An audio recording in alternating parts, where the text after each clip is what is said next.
Well, since they've not invited me on that show, I still have clothes and I know exactly where I'm at and what I'm doing.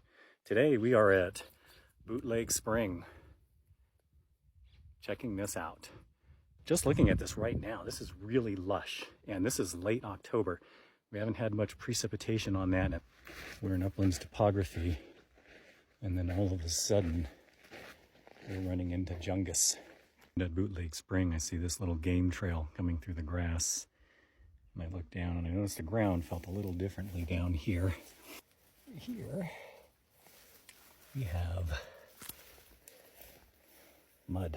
Here at the primary spring head at the Bootleg Spring, you can tell there's an old buck and rail fence system that was established to sort of protect the spring initially, but over time it's sort of degraded. The seep itself is on the outside of the fence and is coming out right in this area. You can tell where a lot of large animals slept overnight, and it's still really fresh. Coming along this side of the fence, I noticed potentially some erosion down here. Right here, the water is seeping out.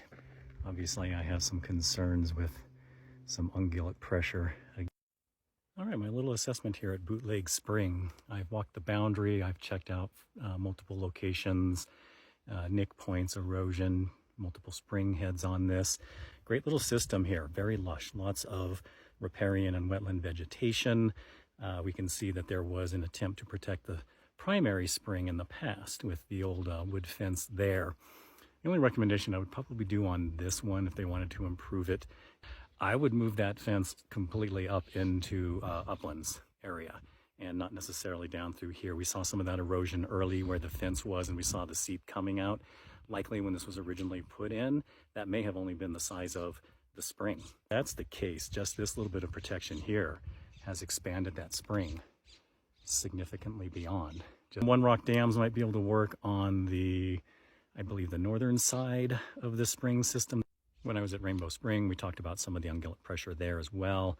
The idea of potentially adding in a water system for wildlife and protecting the springs here. They could easily be drawn down the valleys to a central location outside of this little area right here.